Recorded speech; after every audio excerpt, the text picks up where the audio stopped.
Salut à tous, bon retour après les vacances, ça y est, on est de retour avec le 1330 et en plus je viens pas seul puisque je suis avec Hamza, comment vas-tu? Très bien, et toi? Ça va bien, moi je suis parti en vacances mais Hamza c'est bientôt les vacances pour lui et voilà, il vient Ouais, expressément pour nous parler de Runbook et Automation Accounts, voilà, exactement, c'est bien ça. Ben, du coup, rien que pour voilà. vous les mecs, ça c'est cool. Bon alors C'est je te ça. demande pas si les vacances sont bien passées parce que toi tu es en avance hein, de phase, là c'est bientôt, c'est la semaine prochaine m'a-t-on dit. Donc on te souhaite Ex- bonnes vacances pour quand tu seras parti. Exactement, merci beaucoup. Ben voilà, je suis resté exprès pour vous présenter le 13-30 d'aujourd'hui. Et du coup, voilà, ben, je commence. Ben, bonjour à Vas-y, tous. vas-y. Et du coup, aujourd'hui, je vais vous parler, comme Steve l'a dit, je vais vous parler des automation accounts et des runbooks. Alors, je vais vous montrer un peu comment les utiliser dans Azure pour automatiser tous vos scripts et la gestion de vos ressources cloud, quoi. Du coup, Mhm, l'objectif maintenant, aujourd'hui, c'est expliquer comment ces outils peuvent genre, rendre le process IT plus simple et plus efficace tout en réduisant les tâches manuelles et l'intervention humaine, quoi. Alors, du coup, pour commencer, ben, on va commencer par une petite définition des automation accounts, les runbooks et ainsi les types de runbooks. Alors, pour un mhm, automation account, en vrai, c'est un service dans Azure qui permet de créer et d'exécuter des scripts pour automatiser des tâches. Alors, les scripts, ben, évidemment, ce sont les runbooks et qui peuvent être écrits selon trois formes, soit en PowerShell, soit en Python, ou bien créés graphiquement avec l'éditeur graphique mhm, du portal Azure, quoi. Alors, utiliser les runbooks, ça veut dire standardiser toutes les opérations et en assurant toute la traçabilité et limiter les erreurs humaines, ce qui est essentiel dans un environnement cloud moderne. ok. Et du coup, là, je vais passer sur les cas d'utilisation. Pourquoi on va utiliser genre, les runbooks? Ben, c'est, comme je viens de le dire, c'est pour automatiser toutes les tâches répétitives et réduire les interventions manuelles, quoi. Alors, ils permettent aussi de limiter les erreurs, d'intégrer facilement des API et on va voir comment on peut installer des modules genre très facilement juste via l'interface pareil. Et le point d'avantage encore plus, c'est qu'on va utiliser des planificateurs, genre la planification à l'avance pour les Mhm. déclenchements de toutes ces différents scripts, ces différents runbooks. Et du coup, tout ça, ça le rend flexible selon le besoin. Genre, on peut les fixer sur une fois, deux fois par semaine, par jour, c'est selon le besoin et selon le script. Maintenant, on va parler un peu des coûts. Ben, ce qui est intéressant pour toutes les entreprises, apparemment, ben, du coup, pour les coûts, les runbooks, Azure, il nous propose 500 minutes gratuites par mois pour l'exécution des runbooks. Mhm. Après, il y a une tarification de 0,002 dollars par minute supplémentaire. Et du coup, pour ça, genre, selon le type de la tâche et la fréquence d'exécution, il sera très intéressant de comparer avec les autres services présentés par Azure. Par Mhm. exemple, là, pour les runbooks, bien, c'est idéal et très bien pour les tâches administratives répétitives et la gestion des infrastructures. Et sachant aussi qu'on a 500 minutes gratuites, genre, avec les abonnements et les souscriptions Azure. Pour les fonctions apps, normalement, ça, c'est facturé à l'exécution et à la consommation. Et du coup, eux, ils sont plus adaptés aux applications serverless qui nécessitent une exécution rapide et scalable. Et du coup, normalement, le temps d'exécution, il ne doit pas être énorme pour ne pas consommer plus et ne pas payer plus. Et il y a aussi, en dernier, dans les services, c'est Logic Apps, ce sont des workflows. Et du coup, ils sont parfaits pour tout ce qui est complexe et tout ce qui est, si on veut intégrer des services euh, si on a des services à intégrer dans notre traitement. Par exemple, genre, on peut intégrer dans un workflow, on peut intégrer le service Now, par exemple, et genre interagir avec tout ça. Genre, les Logicapps, ils nous proposent des connecteurs bien à l'avance et du coup, normalement, c'est idéal dans ce cas-là. Et du coup, normalement, pour bien choisir sa solution, elle va nous permettre d'optimiser les coûts tout en répondant aux besoins du projet. Mhm. Et 500 minutes gratuites. Exactement, C'est exactement. pas mal Pour ça. les Runbox, c'est 500 minutes gratuites, ce qui est vraiment trop bien et ce qui fait, normalement, c'est assez large pour des exécutions, des scripts, normalement, qui dépassent pas, vas-y, on va dire, les 5 minutes. Normalement, on Mhm. a 100 exécutions par mois, ce qui est déjà trop bien, quoi. Alors, on a un petit cas d'usage et du coup, pour ce cas d'usage, genre, je suis opté pour cette architecture-là. Ben, c'est Mhm. l'architecture sur le projet que j'avais effectué pour mon client. Normalement, je vais vous rappeler un petit rappel de besoin. Genre, c'était le besoin de l'équipe de communication qui avait un besoin d'avoir toutes les statistiques, tout ce qui concerne les Viva Engage, les posts Viva Engage, les publications et tout ça. Et du coup, ils avaient besoin d'un rapport récurrent pour savoir le reach, l'engagement des personnes, combien d'admins, genre toutes ces stats-là concernant les Viva Engage. Et du coup, là, Mhm. pour ce projet-là, j'ai opté pour cette architecture qui se repose bien sûr sur un runbook PowerShell et avec une authentification sécurisée grâce à une app registration. Et idéalement, genre, il faut, genre, j'ai pas utilisé dans ce projet, genre, le Key Vault pour stocker les secrets, mais ça serait, genre, une amélioration à faire parce que c'est idéal pour le stockage de tous les secrets, l'utilisation de services Key Vault d'Azure. Ok. Et du coup, après, les rapports, ils sont extraits via le Graph API, puis exportés automatiquement vers SharePoint en utilisant la même API Graph. Et à la fin, on va utiliser le planificateur fourni par Azure pour planifier l'exécution de ces scripts sans qu'on intervienne et tout en restant en sécurité. Alors, et là, voilà, c'est ça, genre l'exemple du scénario. Ben voilà, genre, on va générer les rapports. Et derrière, on va voir comment on va les exporter. Je vais vous montrer un peu genre tout ce qu'on a utilisé pour ce projet-là, genre tous Mhm. les onglets sur le runbook. Et du coup, à la fin, pour arriver à notre besoin, c'est de générer un rapport Power BI en utilisant ces rapports CSV fournis par Viva Engage. Et du coup, Ok. là, si tu peux, on peut passer pour la démo. C'est parti. Yes. Parce Alors, qu'en plus, il y a de la démo. Vous avez vu ça, comme c'est et bien bien fait quand même? sûr. Et oui, bien sûr. Et du coup là, on intervient, genre, on va atterrir sur le portal Azure. Et du coup, là, c'est quelques termes que je vais vous montrer maintenant. Genre, c'est les ressources groupes.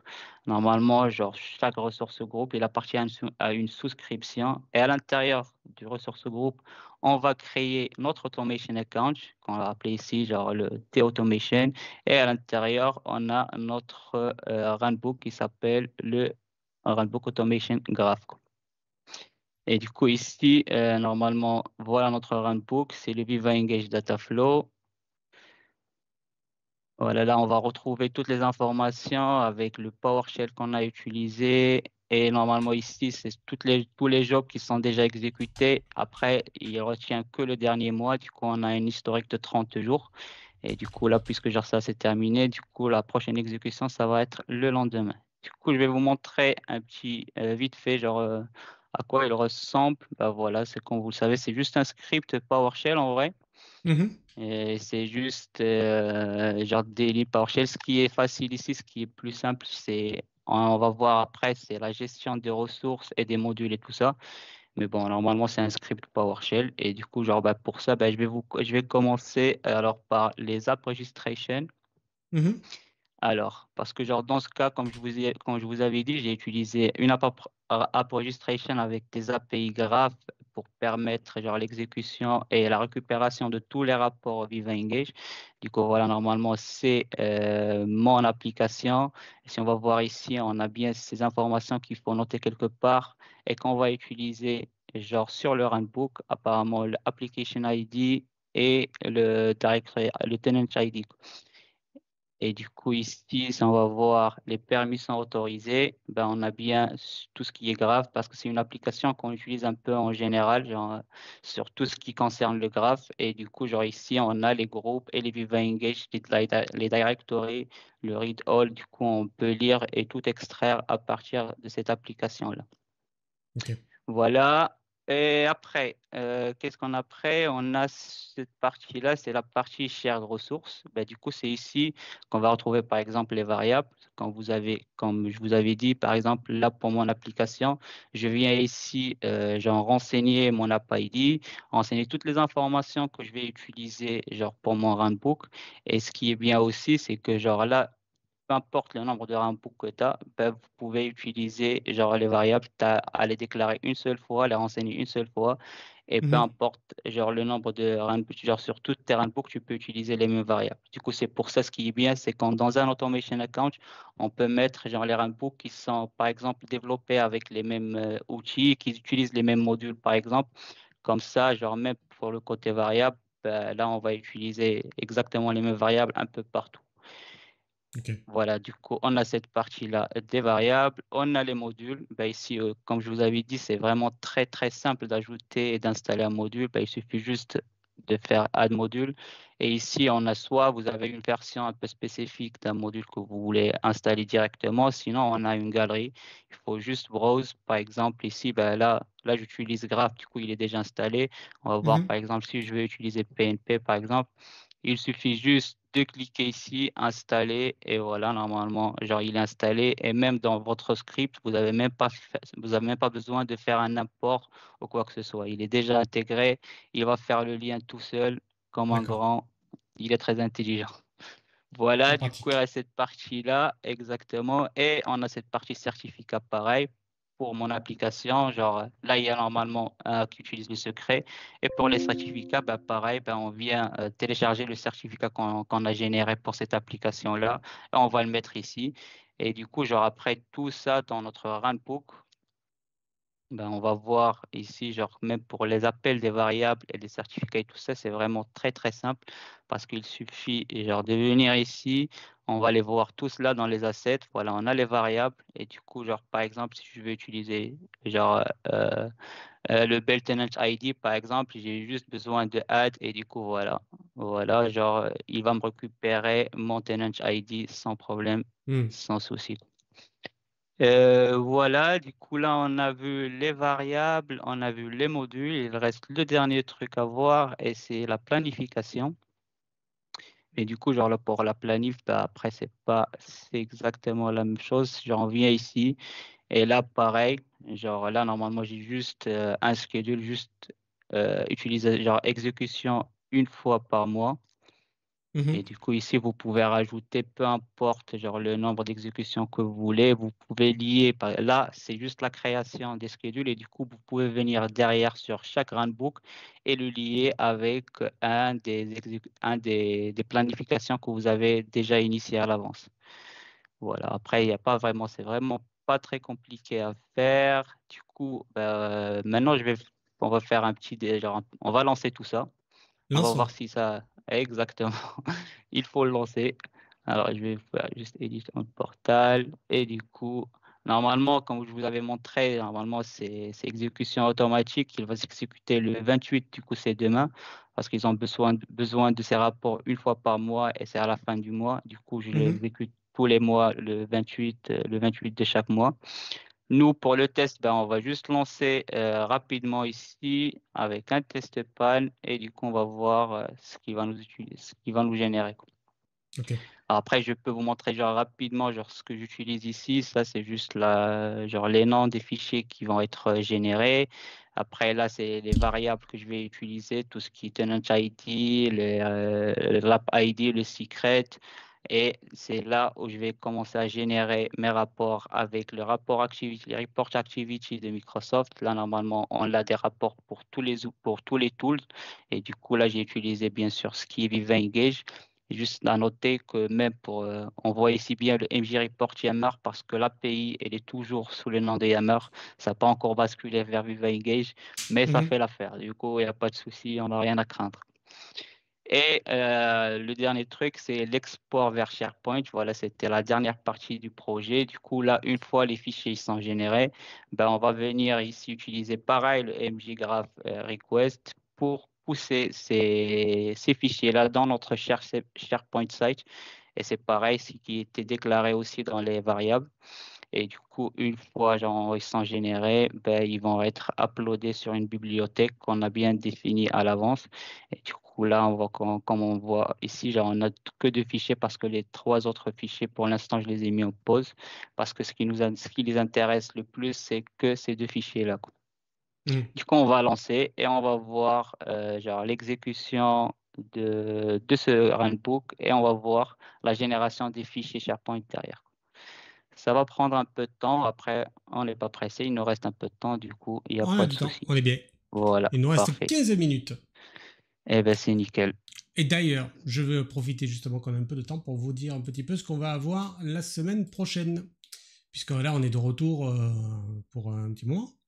On va avoir un retour d'expérience sur Power Pages comme Frontal Extranet. Ce sera avec Hichem Marie. Ça, ce sera le mercredi 3. C'est bon. Je continue ou pas? Ouais, si tu veux. Je continue. S'il y en a d'autres, ouais. J'en ai plein.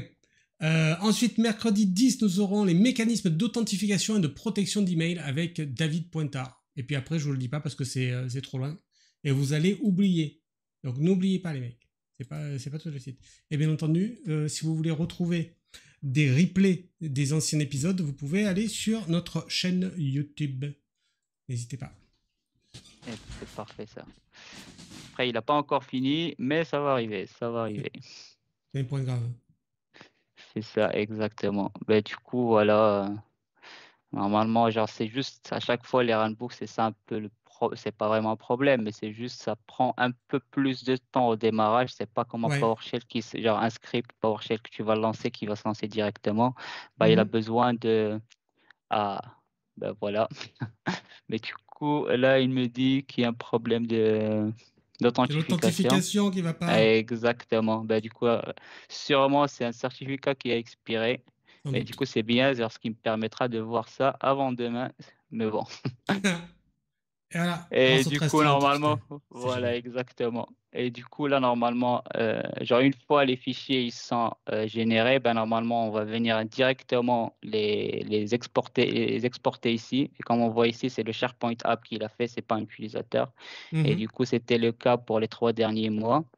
Et du coup, genre pour ça, genre, on va utiliser ces rapports, ces fichiers CSV pour bien fournir un petit dashboard qui est bien joli, bien coloré, qui montre un peu toutes les communautés un peu de mon client avec quelques chiffres, les membres, les people qui sont engagés, les people riches, les posts par people.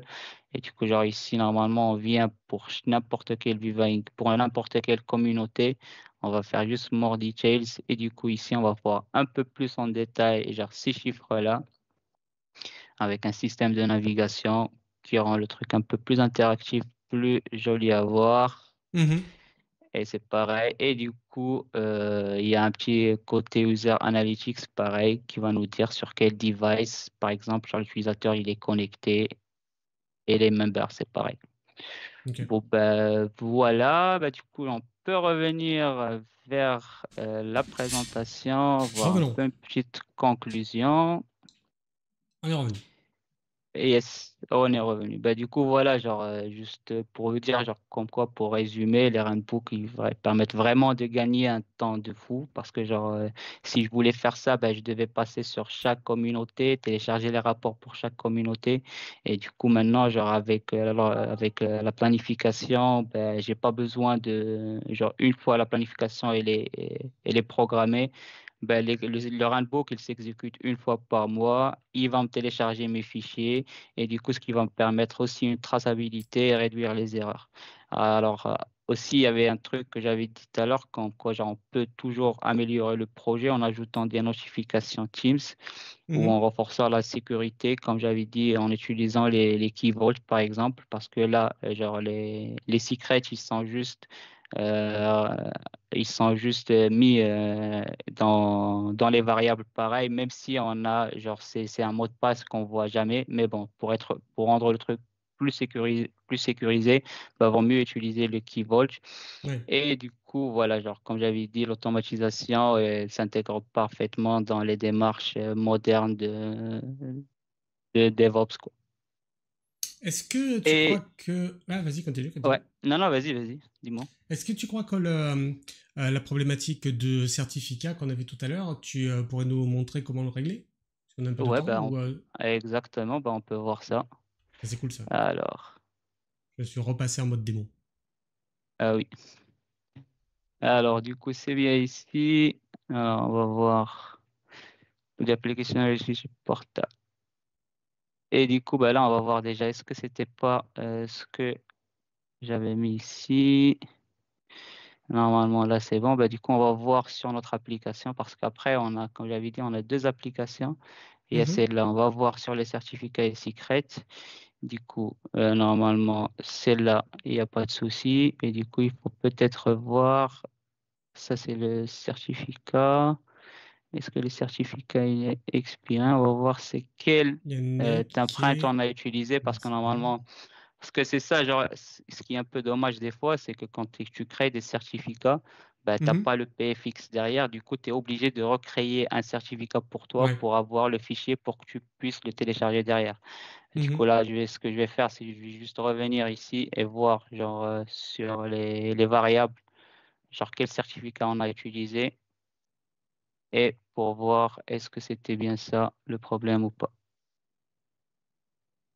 Donc, ce qu'on a Et vu, j'ai pas vu de certificat qui avait l'air d'avoir expiré. Je crois que le plus proche, c'était sur les novembre. trois secrets, attends, il y a celle-là, hein, le 8.5, du coup, celle-là, Ah, mais normalement, c'est c'est écrit. 8 Ah, mai, c'est Start, c'est oui, le c'est ça. Et voilà, C'est c'est le démarrage. 26, ouais, c'est ça. Ah, ok, du coup, pour les secrets, bah, c'est pareil.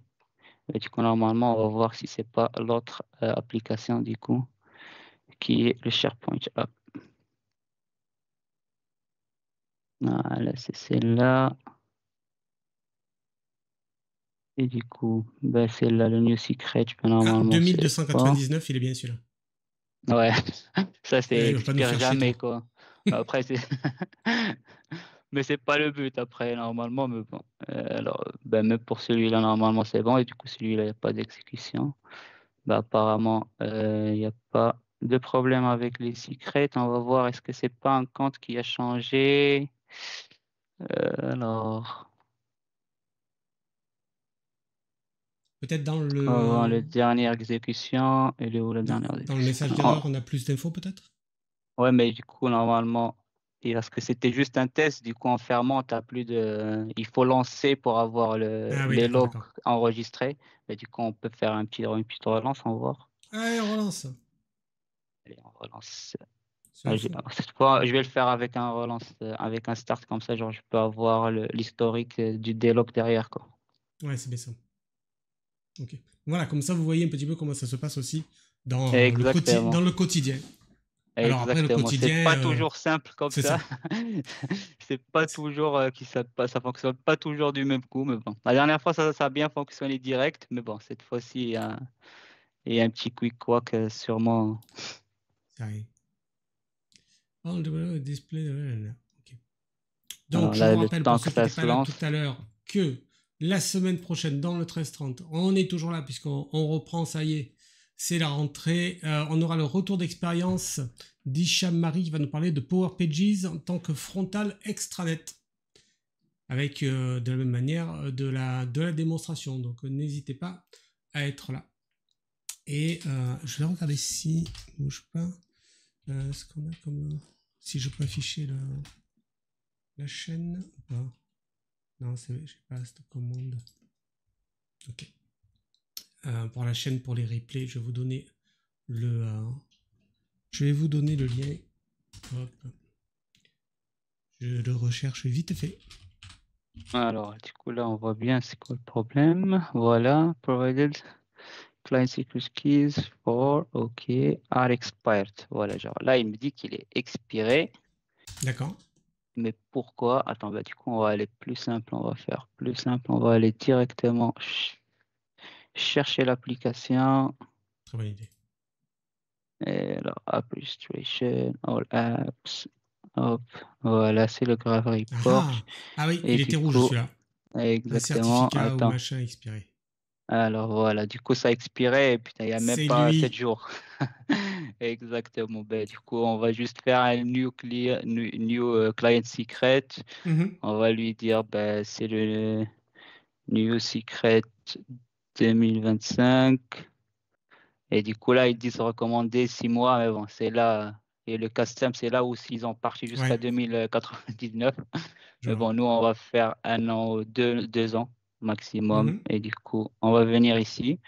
Bah, du coup, là, normalement, on a le nouveau secret. Bah, du coup, je prends la valeur parce que là, celle-là, D'accord, il ouais. va l'afficher une seule fois. Et du coup, je vais revenir derrière. Allez-y. Alors, sur mon script ici. Et je vais venir hop, dans les shared ressources, dans les variables. Et je vais voir, il est où le secret? Du coup, c'est celui-là. Et du coup, je vais venir modifier la valeur. Hmm. Et du coup, c'est ici que je vous avais dit, c'est genre on peut mettre comme quoi c'est un mot de passe. Attends, c'est pas ça. Ah, il s'est marqué encrypted ici, mais bon, il va le cacher après normalement. Voilà. D'accord. Et du coup, on peut venir pareil ici et relancer. Et normalement, on n'aura pas On de y souci. croit. Moi, j'y crois. Normalement. Allez, on lance. J'y En crois, plus, je me ça va. connecte. Même le temps, c'était fait pour qu'on revoie le problème et le corriger. Exactement, tout Franchement, est ça va, calculé. quoi. Exactement. Et ça, le 1330, ça va vachement organisé. Alors, c'est ça. Est-ce qu'il est plus rapide les fois suivantes où tu l'exécutes? C'est la première fois, on sait qu'il est toujours un peu... bon, voilà. Pour moi, ça change pas vraiment grand-chose. D'accord, C'est ce qu'il fait la première fois, il fait les fois d'après. Pour moi, il n'y a d'accord. pas vraiment de changement derrière, en vrai. Ok. Et oui, il y avait juste un truc que j'avais pas mentionné, c'est juste les limitations. C'est juste pour, par exemple, un automation account, il ne peut pas exécuter plus que 200 runbooks en simultané. Déjà, c'est D'accord. énorme, mais bon, genre, c'est un chiffre qu'on peut pas augmenter. Du coup, il faut pas dépasser les 500 exécutions en même temps, quoi. Du coup, tu Ok. as jusqu'à 500, pardon, 200. Tu as jusqu'à 200 runbooks à exécuter en simultané sur un seul automation account. Voilà, c'était juste pour info. Alors, normalement, et du coup, là, il n'y a pas Ah! de Il n'y a plus de rouge. rouge. Il n'y a plus de rouge. Et du coup, on peut venir ici, on peut voir le 27 août qui va s'afficher sur notre liste. Et du coup, il est bien là, a few C'est seconds dingue. ago. Et du coup, le 27-8, on a les deux rapports. Et du coup, il reste après que venir sur le Power BI, pareil, faire les updates pour que ça fonctionne. Hmm. Et pour voir les derniers chiffres du mois d'août, quoi. Et voilà. Donc vous avez vu en live la En résolution live. d'un problème de certificat qui a expiré. C'est dingue, c'est dingue. C'était encore mieux que ce que tu prévu, quoi. Exactement, c'est ça. C'était pas prévu. Franchement, c'était pas prévu. Mais bon, c'était comme ça. Comme ça, Puis ils la peuvent voir pression. comment on peut. Ouais, c'est Ah, ça. c'était super. Un peu. Ça va un peu. Ah, ça a Pas bien trop, marché. pas trop. Eh ben, Voilà. merci Hamza.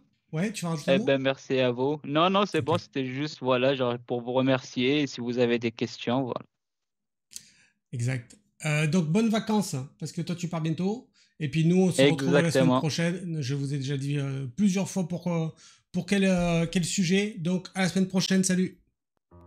Parfait. Bonne journée. Au revoir.